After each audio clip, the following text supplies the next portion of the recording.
Okay, another new NVIDIA technology, quote unquote, dropped this week. NVIDIA Auto Shader Compilation. Now, obviously, we've got advanced shader delivery from Microsoft happening. Intel are producing their own solution. This seems to be NVIDIA's, well, a kind of like first stab at it. We'll talk about that in a minute. Marcus, the supporter, asks, hiya, Foundry Run, exclamation point. The Auto Shader Compilation ASC beta to me seems like NVIDIA is laying the groundwork for potential advanced shader delivery implementation. ASC doesn't seem super compelling on its lonesome, but it should be able to save quite a bit of bandwidth over millions of devices so you don't have to re-download the shaders after a driver update. My wonder with that is what happens if the servers eventually go down? Will these games be stuck with truly horrible shader compilation stutter? I think it would be in some ways healthier to have something like Fossilized be working on Windows or another system that isn't reliant on cloud servers always being available. What do you think? Am I being paranoid over something that won't ever be a problem, or am I justified in not wanting games to have to rely on a handshake with a cloud server? I hope you have a great week. Exclamation point. Yeah, there's a lot of questions over auto shader compilation because, Alex, the main problem with shader compilation stutter is the first play experience where you play a game, you don't have a cached shader, therefore the PC generates one and that causes a hitch/stutter. This does nothing to address that whatsoever. This is not seems to be something completely different. But at the same time, you've been doing some experiments which suggest that there is something to this, right? But maybe further on down the line, right? So just to answer Marcus here, I think it would be good if users could compile everything offline without needing to transfer shaders from a server, and you could optionally download the SODB blob from wherever, or it comes installed with the game, and then you could compile it at your own desire without needing to transfer shaders with the bandwidth that would require and the reliance on a server infrastructure to transfer that. That is, I think, would be a good thing to allow for people to do. I agree wholeheartedly with you there. But this doesn't do anything for that. So this is nothing like that. The NVIDIA blog post about it, at the top of it, kind of hints at it. And then as you get down and they describe it, they're describing actually a more general thing, which this doesn't wholly apply to, which I find a little bit strange. But what it does right now is this. After this driver update, which is, 595.97. After this one, into the future, that after you've played a game on some previous driver and you update your driver, instead of making the game individually have to recompile shaders to fit with the new shader compiler version or driver version, which some games will do or not do or do poorly, what you can do is the NVIDIA app will take a look at your NVIDIA DX driver cache, which is under user app data NVIDIA, then DX cache is a separate folder. It'll look in there and you can hit that compile button, or you can let it do it passively based upon system load, I guess. But I recommend checking that compile now button in the top right corner with the 3 dots.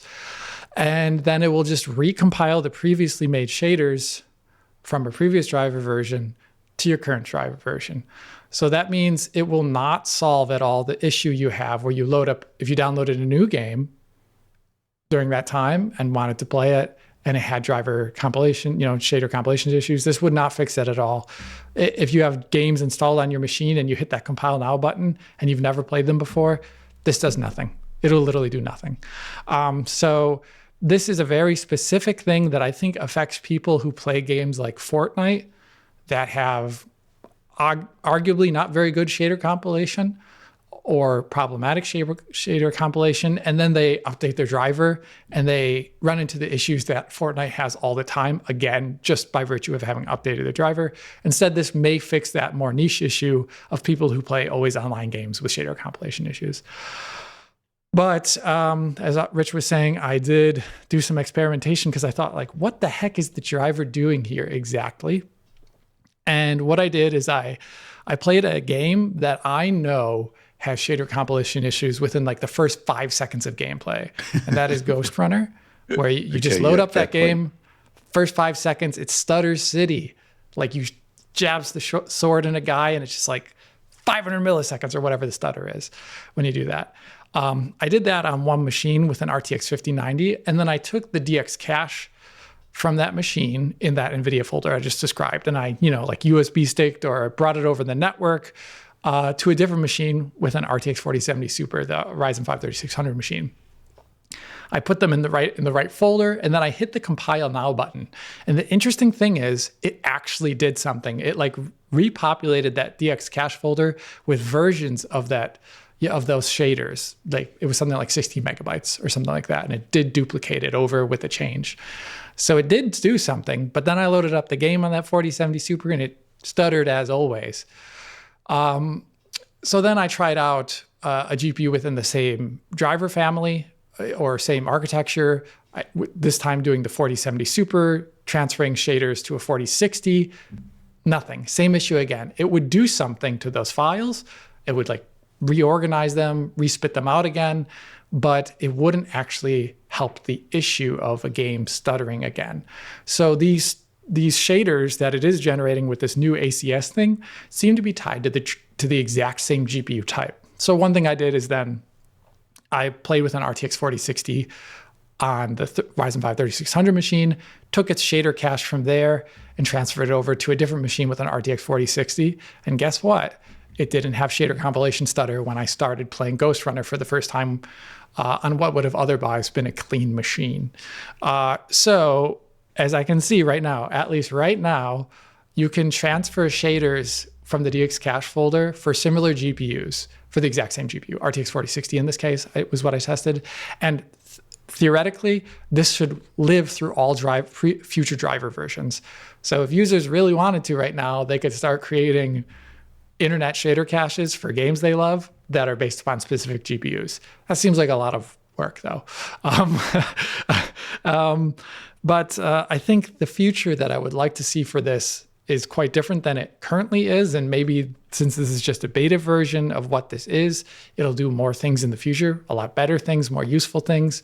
The one thing I would like to see is that whatever is transferred from one computer to the next would be more like an SODB, which would be something that is agnostic to GPU type.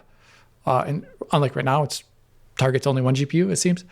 And the one thing is, I think in the future, according to Microsoft, advanced shader delivery is going to be reliant upon developers submitting these big SODB blobs or whatever to Microsoft or whatever the platform holder is that is distributing them, and then them being distributed to people through the internet. As we've seen in the past, people don't do full shader, good, complete shader compilation, even when they have it. So I'm not sure developers are going to do a good enough job always, and you're still going to see shader compilation issues, as in stutter in games. And I think a way to avoid that would be to take the fossilized approach, as Marcus just said, where NVIDIA has this massive NV app that is quite invasive to your machine's ability, it knows what the shaders are, it knows what your settings are in games and stuff like that. I think they could leverage that to figure out via app ID and exe what the shaders are over millions of machines for games, and then could transfer the SODBs to your computer or compile them on the cloud if they really wanted to, and allow the user to compile them or transfer the fully compiled shaders. And that would allow for like a fossilized like system within the NV app. And maybe that would be even more useful than whatever developers would be submitting, because it would be arguably more complete because, you're crowdsourcing to millions of users instead of relying upon a smaller QA department from a game that may not always have the ability to do these run-throughs of their games and et cetera. I feel like there's just maybe more complete ways of doing this, but this is the first version of it. It was kind of fun testing out whether it did stuff I thought it might do and ended up not doing. But yeah, this is what ASC is in its beta form right now. Again, I kind of just think that this seems to be targeting somewhat specific scenarios. And I think the one you pointed out with Fortnite is exactly it. It's kind of like your forever games. You don't want them to suddenly start hitching and stuttering for reasons that you may be completely unaware of. But it would ultimately come from like a driver update, right? That's the thing that they're tackling here.